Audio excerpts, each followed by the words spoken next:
I made a phone call on New Year's Eve. Someone answered. When I got home, the phone said no one ever did.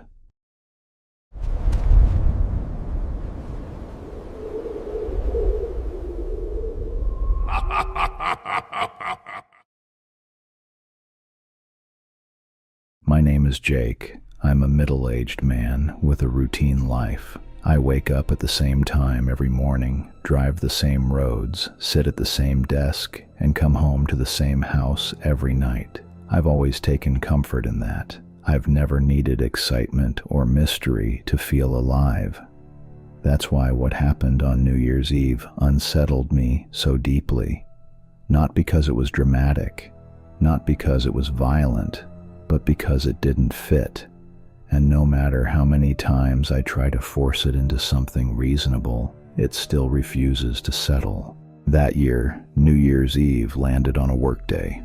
I stayed late at the office, longer than I should have, wrapping up things that didn't technically need to be done before the new year, but felt wrong to leave unfinished. By the time I shut down my computer, the floor was almost empty. The air felt stale, like the building itself had already checked out for the night. Outside, the city was alive in a muted way. Traffic moved slower than usual. People walked with purpose, but lighter steps. Somewhere in the distance, fireworks cracked early, impatient to be heard. My wife Julia and I were hosting a small get-together at our place. Nothing big, just a few friends. We weren't party people anymore, but we liked marking occasions. It gave structure to time. As I drove home, a familiar unease crept in, the sense that we'd probably forgotten something. It always happened that way. No matter how much planning went into it, something slipped through. I considered just stopping at the store and guessing, but I didn't want to mess it up. So I called Julia. The phone rang a few times, but just when I was about to hang up, she answered. "Hey," she said. Her voice was calm, relaxed, the kind of voice you have when you're comfortable, unbothered, not in a rush. "Sorry," she added lightly. "Didn't hear it at first." "No worries," I said. "I just left work. Do we need anything for tonight?" There was a short pause, like she was mentally walking through the house. "Yeah," she said, "probably." She listed the items slowly. Drinks, ice, snacks. She corrected herself once, laughed softly, and added one more thing at the end. Then she said, almost casually, "You're late, honey. Guests will probably start arriving in about half an hour." I remember that line clearly. "Yeah," I said. "I'm on it." Nothing about the call felt strange. Nothing lingered. It was as normal as any conversation we'd had in years. We hung up.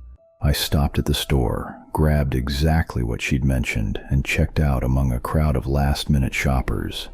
The store was loud, bright, and ordinary. I felt normal, grounded. From the time I ended the call to the time I pulled into our driveway, no more than 20 minutes passed. That matters.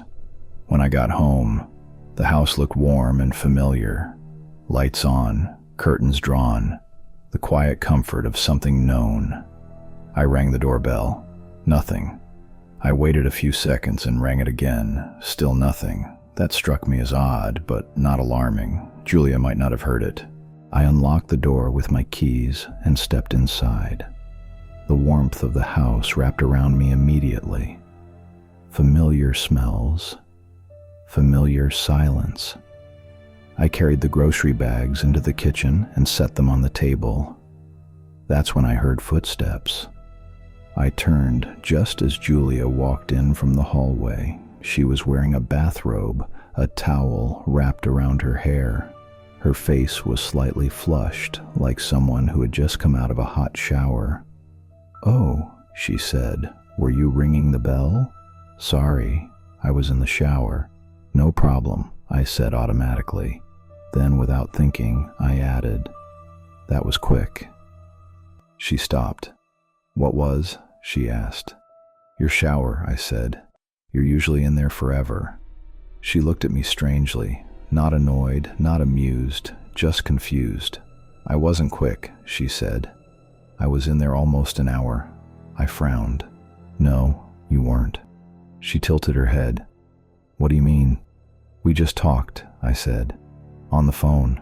Her expression changed. "When?" she asked. "On my way home," I said, gesturing toward the bags. "You told me what to get." She stared at me. "Jake," she said slowly, "I didn't talk to you." I laughed once, but it sounded wrong even to me. "Yeah, you did." She shook her head. "No, I left my phone on the bed before I went in. I haven't touched it." Something cold moved through my chest. She walked into the bedroom and picked up her phone from the nightstand. "Oh," she said, "you did call." She turned the screen toward me. I missed it. The timestamp was exact.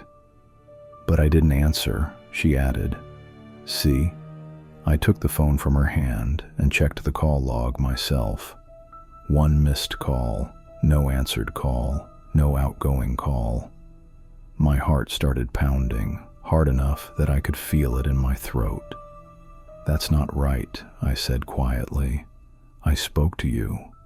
She watched me carefully now, like someone watching a glass about to tip over.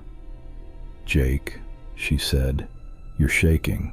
I pulled my phone from my pocket.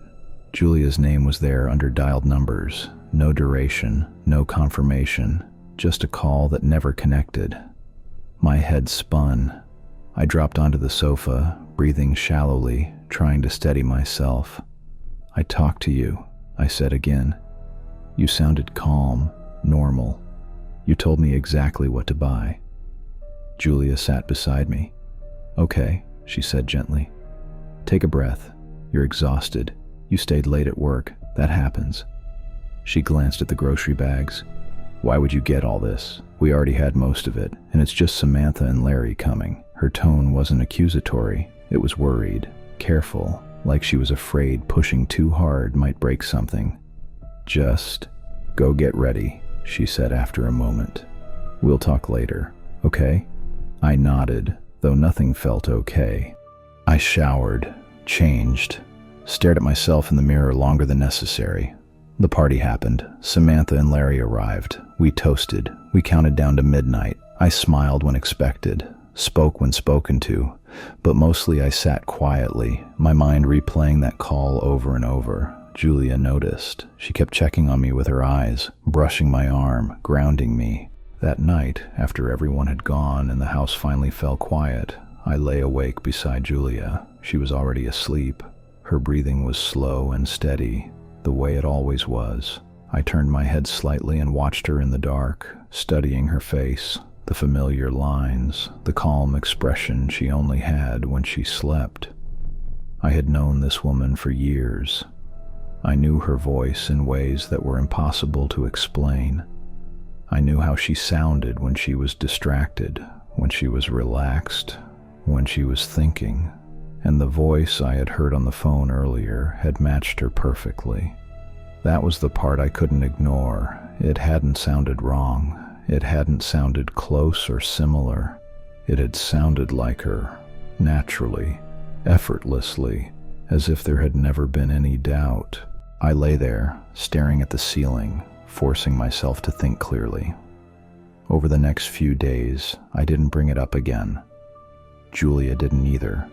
She treated it like exhaustion, like my mind had filled in a gap that wasn't there. And maybe that was true. For a short time, I considered speaking to someone about it, even a priest. I wasn't deeply religious, but I did go to church once in a while, not out of belief as much as habit. Comfort. The thought crossed my mind that maybe I needed reassurance more than explanations. But nothing else happened. No repeated incidents, no strange calls, no signs of anything returning. So I chose not to dig further. Some things, I felt, were better left alone. Like doors that don't need to be opened just because you find them unlocked. Now it's been 2 years, and even after all this time, those thoughts still surface at night, just before sleep, when everything is quiet, and there's nothing left to distract me. If Julia never answered the phone, who did I speak to? How could a full conversation happen when every record says it never did? Phones don't work that way. A call doesn't exist in pieces. It's either answered or it isn't. And yet both call logs showed the same thing, that the call had never connected at all. And how could that voice sound so calm, so familiar, so unmistakably like my wife? It even knew about the New Year's party waiting to happen that night.